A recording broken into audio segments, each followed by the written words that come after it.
Welcome to Mystic Musings with Tobie Hewitt. I'm Tobie Hewitt, and I'm your guide through time and space and all points in between. Mystic Musings will give you insight into who you are, why you are here, how to live an authentic life, and where you fit into the universe around you. Join me on this path of mystical exploration.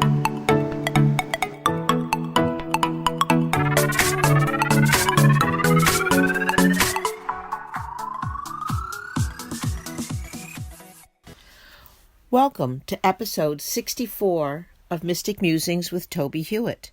This week, we will consider release as we continue our mystic journey.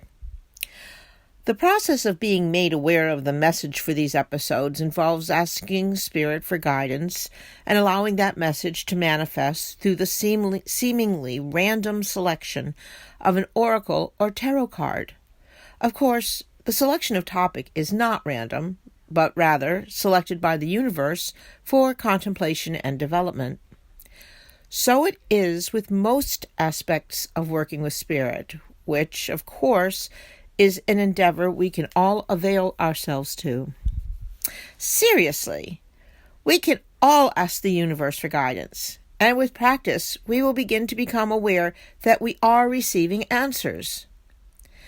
This topic was discussed with a few friends I know who are psychic mediums.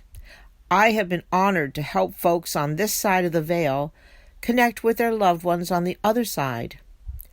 Each time, I am amazed when some bit of verifiable information comes through to confirm that there is no death and there are no dead. I also enjoy, through talking with the client's spirit guide and the use of oracle cards, helping them to sort out the aspects of their lives that need examination and perhaps change.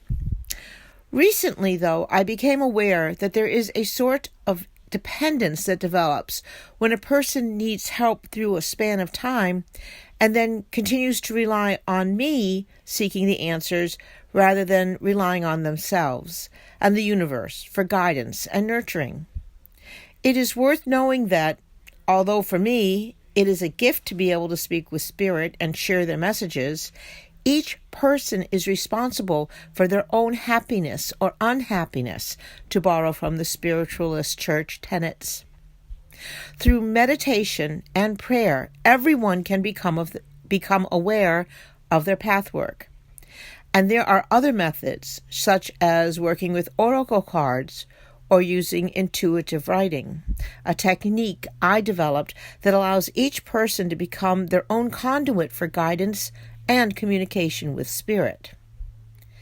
How I got here in this episode was by letting go of ego and allowing spirit to guide me. I am surprised at the flow of information, but now I think we can examine the card I was given from the Earth Magic Oracle cards created by Stephen D. Farmer. This 48 card oracle deck is beautiful and speaks to our connection with the universe around us, especially that small portion on which we live. I shuffled the deck thoroughly and asked for guidance. There was an immediate sense of being directed by spirit when I saw the autumnal equinox card as the one presented for discussion. This card speaks of release, as in the idea of nature releasing the last of its growth cycle before entering into the quiet time when the earth rests and prepares to be reborn each year. This card also came with a sense of synchronicity, because I am in the process of releasing all forms of clutter from my life, not only physical clutter, but people and task clutter as well. And then, of course, we have just celebrated the autumnal equinox itself. Some of my release practice has been difficult, and in some instances, challenging.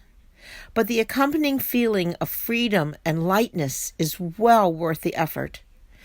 I am reminded of the song, "To every season there is a purpose," and I realize that when things or people or tasks begin to weigh us down rather than lift us up, it is time to release that which no longer serves a positive purpose in our lives. The more I practice releasing, the easier, for the most part, it becomes. This practice leaves room for new and more positive things, people, and tasks to enter my life, and I encourage you to try releasing clutters so that you can experience the joy that comes from doing so. The more we take responsibility for our environment, including our physical, mental, and emotional environments, the more we can move into owning our lives and living them from moment to moment in the best manner possible for our greatest good and the greatest good of those around us. Earlier, I mentioned intuitive writing, which is a book available on Amazon.com under Tobie Hewitt. The exercises in this book have helped people to seek guidance themselves from the universe while establishing a writing practice that can further inform their lives and their paths.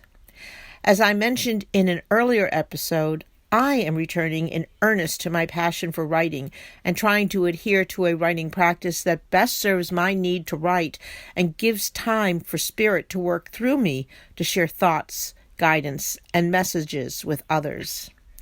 This episode has been created through releasing my need to control the passage of words into coherent form and allowing spirit to share more fully in the process. I hope this episode has helped you to consider ways of releasing and growing in and through the energy of love.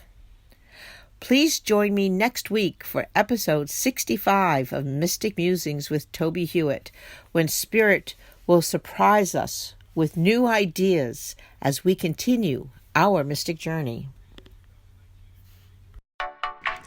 Thanks for listening to this episode of Mystic Musings. Please join me every week to continue our exploration of all things mystical that can help you have a more practical and magical life. Please visit my website, tobiehewitt.com, for more information and to read my blog postings. And join me also at pathwaystomindfulness.org to learn how you can schedule a presentation. I am available for mindfulness training, demonstrations of psychic abilities, and individual readings. I also have a number of books on mystical topics on Amazon.com. I look forward to hearing from you and answering your questions. Please contact me through tobiehewitt.com.